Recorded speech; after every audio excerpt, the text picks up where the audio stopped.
As the northern hemisphere tilts away from the sun, autumn arrives here in the UK. And because of the changes in daylight and temperature, the leaves stop their food making process. Chlorophyll breaks down, the green colour disappears, changing to a beautiful display of red, orange and yellow leaves. Japanese maples were first cultivated in Europe in the early 1800s. For hundreds of years they have been loved by many, and are now even starting to naturalise in some parts of the UK. It's amazing to me, especially with someone with a tropical style garden, where all these plants come from. They travel thousands of miles, are propagated thousands and thousands of times, and then one specimen ends up in my garden.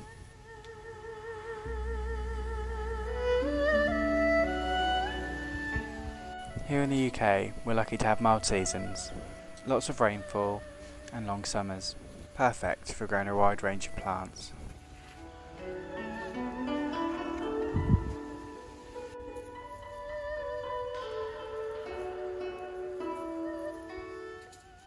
I also really appreciate the change in the seasons. It's a perfect time to reflect and plan on what I'm going to do the following year with the garden. As you can see, it's looking quite bare at the moment, and that is just because a lot of the plants have been cut back. It's a really great time to appreciate the structure of the garden.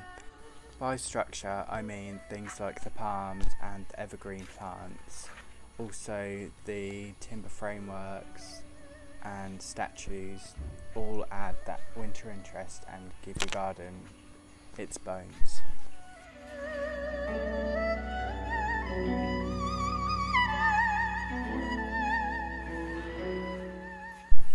This is especially important in a tropical garden because you always want it to look green and lush, and even though it's lacking pops of colour at the moment, there's still that feeling of I'm somewhere that is not the freezing cold UK.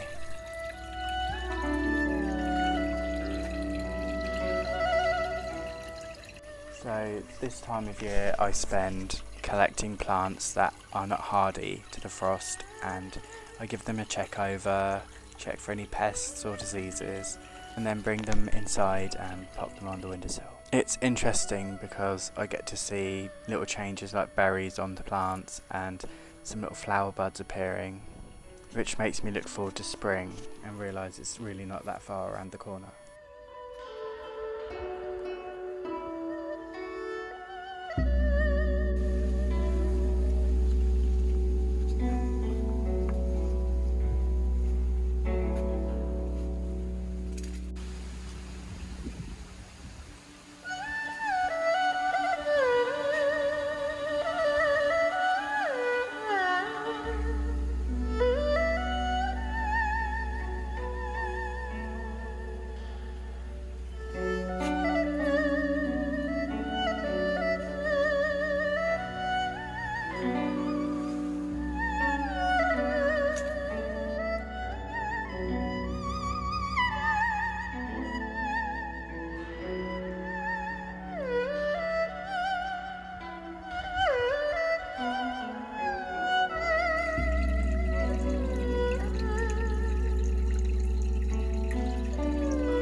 Things like this flowering cherry tree are going to look great in the spring.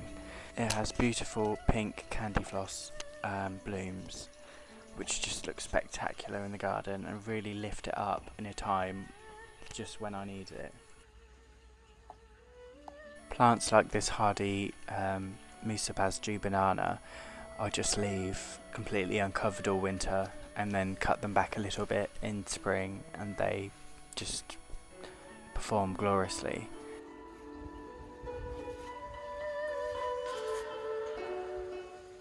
This is a really good place to stand and admire the different colours and textures of the garden. I love all the reds and oranges of the trees, and it's just such a fabulous view. It really does lift me up every single day.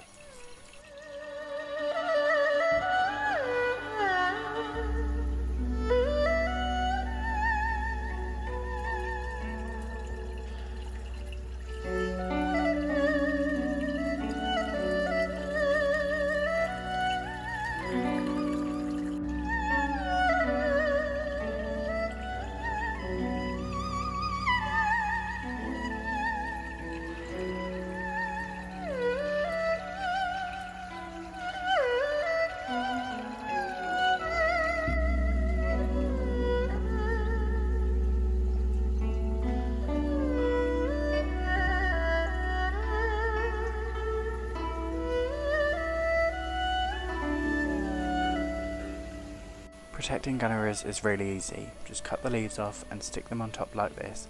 This will be enough to protect the crown over winter.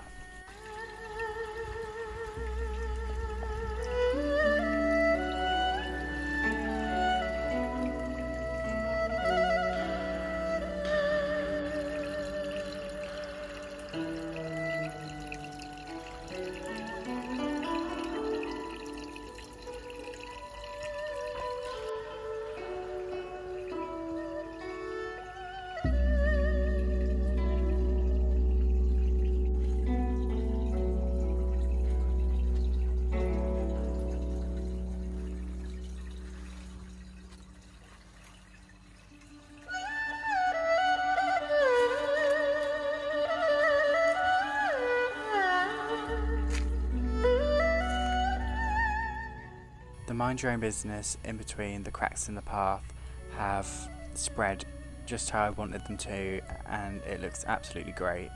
I think it's really good plant for making the path seem more aged and natural looking.